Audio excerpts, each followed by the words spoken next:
Today we are discussing one of the market leader of gold loan. जी हाँ, Manappuram finance के बारे में, जिसमें पिछले एक महीने में अच्छी खासी गिरावट देखी गई है, मोर देन 25% की। And if you talk about last 7-8 months में, तो 220 वाला शेयर आज हमें लगभग 90 रुपये का देखने को मिल रहा है। जी हाँ, 85-90 यानी लगभग 60% से ज़्यादा का ह्यूज करेक्शन हमें देखने को मिल रहा है शेयर प्राइस में। तो टुडे वी विल डिस्कस क्या वो 4-5 रीजन है जिसकी वजह से ह्यूज करेक्शन हमें देखने को मिल रहा है। क्या यहाँ पे कंपनी बिल्कुल बर्बाद होने वाली है, बर्बाद होने की कगार पे चली गई है, जिसकी वजह से अच्छा खासा करेक्शन देखने को मिला है शेयर प्राइस में। 4-5 पॉइंट को हम जानेंगे यहाँ पे डिटेल में। वीडियो आप देखिए, यहाँ पे at the end of video you will come to know कि क्या हमें मन्नापुरम फाइनेंस में होल्डिंग बनानी चाहिए।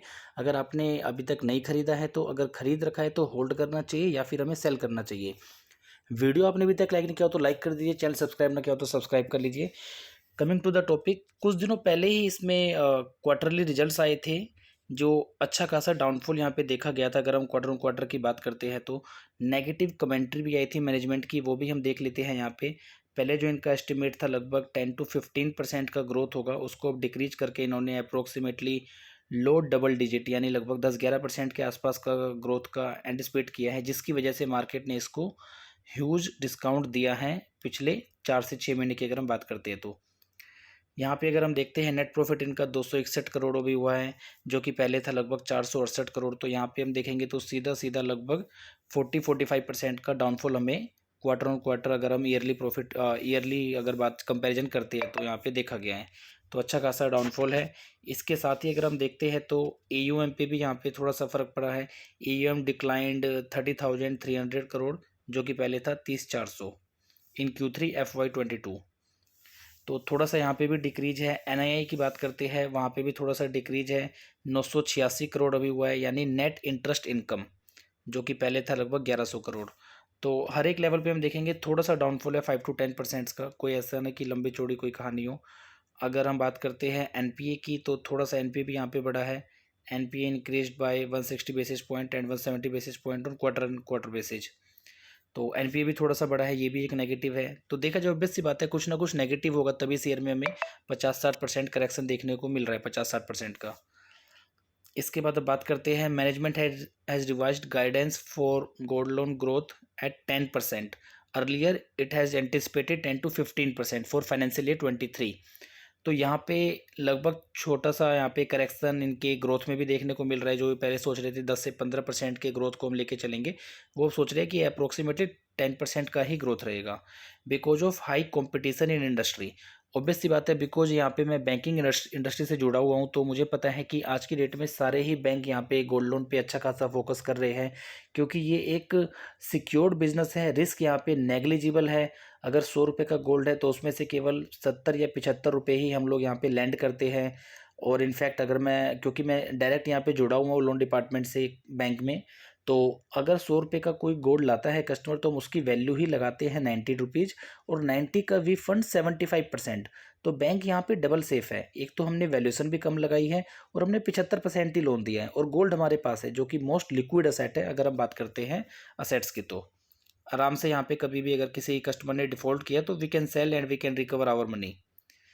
यहाँ पे अगर ICICI सिक्योरिटीज़ की बात करें, ICICI securities added that despite the management optimism on demand outlook, there are challenges considering the signs of rural slowdown as evident from recent corporate results in many sectors. तो बेसी बात है, यहाँ पे जो ग्लोबल लेवल पे यहाँ पे रिसेशन का टाइम चल रहा है, यहाँ पे आउटलुक भी काफ़ी स्लो देखी जा रही है, मतलब सारा ही जो यहाँ पे प्रोसेस है इकोनॉमी का सारा ही स्लो देखा जा रहा है। तो बेसी बात है कि यहाँ पे रिसेशन के टाइम में, चाहे वो बैंकिंग इंडस्ट्री की बात करें या NBFC की, यहाँ पे अगले 3 से 6 क्वार्टर में हमें चैलेंज देखने को मिलेगा ही। Now we will discuss some more factors जिसकी वजह से अच्छा खासा डाउनफॉल देखने को मिला है। एक और जो मेरे को सबसे बड़ा रीजन लगता है कि एक स्मॉल कैप कंपनी है, here we are investing in small cap company, जो कि बढ़ता है तो बहुत तेज़ी से बढ़ेगा एंड गिरेगा भी तो बहुत तेज़ी से गिरेगा। ऐसा नहीं कि अगर मार्केट 10-15% गिरा है तो ये भी उसके प्रोपोर्शनेट में केवल 10-15-20% ही गिरेगा, क्योंकि ये बढ़ता भी ज़्यादा है स्मॉल कैप। तो ये ऑब्वियस सी बात है, जो बढ़ेगा ज़्यादा वो गिरेगा भी ज़्यादा, लॉ ऑफ ग्रेविटी यहाँ पे फॉलो होगा, ऑब्वियस सी बात है। अब यहाँ पे मैं चार्ट में भी आपको दिखा देता हूँ, अगर मैं मैक्सिमम चार्ट इसका देखता हूँ, तो प्राइस की अगर हम बात करते हैं यहाँ पे, तो लगभग 80-85 रुपये का शेयर यहाँ से 12 साल पहले था। आप देख सकते हैं 80-85 का शेयर था, लगभग अक्टूबर नवंबर 10 की बात करते हैं। तो पिछले 10 सालों में, 12 सालों में ऑब्वियस सी बात है इसने अपने नेट प्रॉफिट को मल्टीपल टाइम फोल्ड किया है। लेकिन नेट प्रॉफिट यहाँ पे अभी भी लगभग, सॉरी नेट प्रॉफिट कह रहा हूँ, शेयर प्राइस अभी भी यहाँ पे कोई भी उछाल नहीं दिखा रहा है, कोई भी प्रॉफिट नहीं दिखा रहे। लॉन्ग टर्म शेयर होल्डर्स की मैं बात कर रहा हूँ। यहाँ पे नोट करने वाली बात क्या है, जब 80-85 रुपये का शेयर था यहाँ पे दिसंबर 10 में या अक्टूबर में जब भी है, उसके बाद हम देखते हैं तो ये शेयर प्राइस डाउन होके यहाँ पे लगभग 10 रुपये भी आ गया था। तो 85 रुपये से 10 रुपये यानी लगभग 80 से 85% का डाउनफॉल देखा गया था। Because this is a small cap share, यहाँ पे डाउनफॉल काफ़ी तेज़ी से नीचे गिरता है शेयर प्राइस की अगर मैं बात करता हूँ तो ऐसा नहीं है कि केवल पहली बार ही यहाँ पे 60% का करेक्शन देखने को मिला है। इसके बाद अगर मैं 10 ईयर्स का भी चार्ट उठा लेता हूँ तो आप देखोगे हर एक लेवल पे इसमें अच्छा खासा डाउनफॉल है। 40-50% तो इन स्मॉल कैप शेयर्स के लिए एक नॉमिनल सी बात है। तो आप देखोगे हर एक लेवल पे ये गिरता है लेकिन फिर बढ़ जाता है, क्योंकि जैसे ही मार्केट में रिकवरी आएगी तो ऑब्वियस सी बात है स्मॉल कैप शेयर जिनका यहाँ पे बैलेंस शीट स्ट्रॉन्ग है, इनका यानी बिजनेस स्ट्रॉन्ग है यहाँ पे, तो ऑब्वियस सी बात है वहाँ पे खरीदारी आएगी धीरे धीरे और वहाँ पे शेयर प्राइस हमें जंप देखने को मिलेगा। तो कोई घबराने वाली बात नहीं है, ऐसा मेरा मानना है। हालांकि हमने यहाँ पे 210 रुपये में, मुझे याद आता है, हमने यहाँ पे शेयर को सेल किया था एंड वापस से हमने उसको एक्यूमुलेट किया था आई थिंक 170 के आसपास, जब हमें उसमें 15-16% का डिस्काउंट मिल रहा था, ये सोच के कि वापस से ये ऊपर जाएगा तो हम सेल करेंगे। लेकिन मार्केट में नेगेटिव सेंटिमेंट चला एंड काफ़ी चीज़ें नेगेटिव हुई। बाद में यूक्रेन एंड रसिया का भी वॉर आया तो धीरे धीरे डिक्रीज होने लगा। जो हमने 150 के अराउंड एवरेज किया, देन 120, देन 100 और आज तक हम इसे एवरेज कर ही रहे हैं। वो भी मैं आपको अपना लाइव पोर्टफोलियो दिखाऊंगा जो इसमें मैंने 89 समथिंग 90 के रुपीज़ पे एवरेज किया है। तो यहाँ पे लगातार हम शेयर प्राइस में डाउनफॉल देखते हैं क्योंकि ये स्मॉल कैप शेयर है और वो भी अच्छा खासा डाउनफॉल।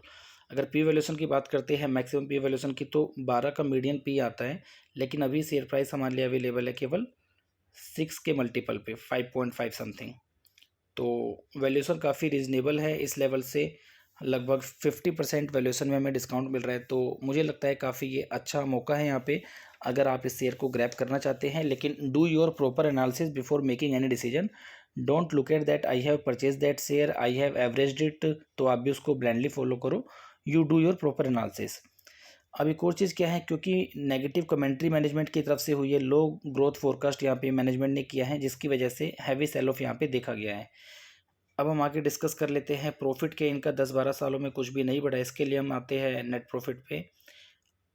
तो यहाँ पे हम देख सकते हैं 2009 देन 2014 का है, तो हम 2009 के प्रॉफिट को अगर पकड़ते हैं तो लगभग 30 करोड़ का प्रॉफिट था यहाँ पे, जो कि मार्च 8 में था 21 का। तो सपोज यहाँ पे मार्च 10 में लगभग 40 से 50 करोड़ का यहाँ पे नेट प्रॉफिट था। तो 50 करोड़ से अभी लगभग 1300-1400 करोड़ का प्रॉफिट रहता है, यानी लगभग 25 से 30 मल्टीप्लाई इसने किया है अपने नेट प्रॉफिट को। जी हाँ, पिछले 12 सालों में नेट प्रॉफिट को 25 to 30x इसने किया है।